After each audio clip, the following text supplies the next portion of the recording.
Valentinian II, the 78th emperor of the Roman Empire, ruled from 375 to 392 AD, a period of turbulence and transition within the empire. His reign, though largely overshadowed by his more prominent co-emperors, reflects both the internal challenges and the external pressures facing the late Roman Empire. Valentinian II was born in 371 AD, the son of Emperor Valentinian I and his second wife, Justina. His father, Valentinian I, had been a powerful ruler in the Western Roman Empire and is noted for his military campaigns along the Rhine and Danube frontiers. After Valentinian I's sudden death in 375, Valentinian II was declared emperor at a very young age. At the time of his ascension, he was only 4 years old, making his reign an example of imperial power being exercised through a regency. Given his age, the real authority initially lay with his mother Justina and her advisors.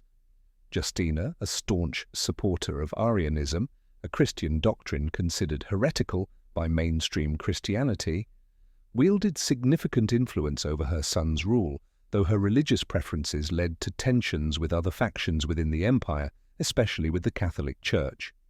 During Valentinian II's reign, the Roman Empire was already divided into 2 halves, with his brother Gratian ruling the eastern part of the empire.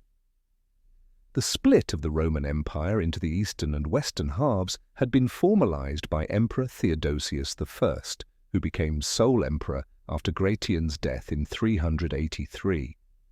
The division was a reflection of the growing complexities of managing the vast empire, with each half dealing with its own set of challenges. In the Western Empire, Valentinian II's reign was characterized by a lack of strong personal authority and significant political instability. The empire faced constant threats from various barbarian groups such as the Visigoths, Vandals and Huns, who were pressing on the frontiers. Valentinian II's inability to fully assert his power over the military and his failure to manage these threats left him vulnerable. Valentinian II's tenure as emperor saw the continued decline of Roman power in the West, primarily due to the increasing frequency of invasions and rebellions. One of the most significant military figures during his reign was the General Arbogast, a Frankish military officer who had risen through the ranks under Gratian's reign. After Gratian's death in 383, Arbogast became a key player in the politics of the Western Empire, though his relationship with Valentinian II was fraught with tension. Arbogast, a pagan, was opposed to Valentinian II's Catholicism, and he eventually became the de facto ruler of the Western Empire.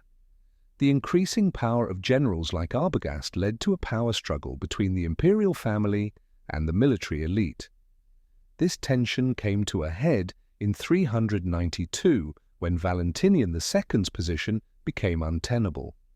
With the support of the Roman army and his own political ambitions, Arbogast took control of the Western Empire and deposed Valentinian II, effectively ending his reign.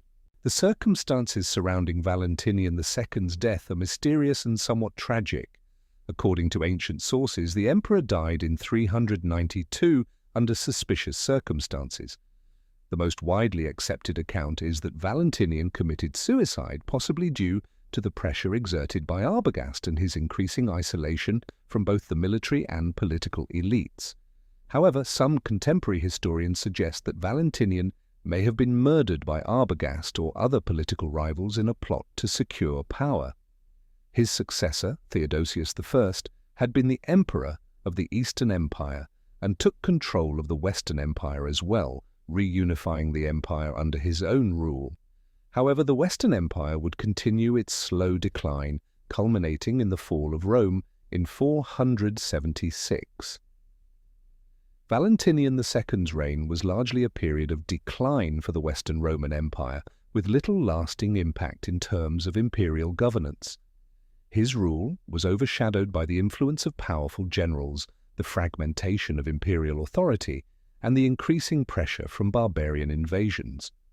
While he is often remembered as a figurehead, his reign serves as a reminder of the challenges faced by the Roman Empire in its final centuries. Despite the instability during his reign, Valentinian's death marked the end of the Valentinian dynasty in the West, and his passing ushered in a new era of direct imperial rule under Theodosius I. His life and rule reflect the growing militarization of the Roman Empire, the religious and political divisions of the time, and the gradual decline of imperial power in the West. While Valentinian II is not remembered as one of the great emperors of Rome, his short and troubled reign highlights the complexities and fragility of the Western Roman Empire during its final decades. His death, whether by suicide or assassination, marked the end of an era, and his passing underscored the ongoing struggles of the empire in its final years.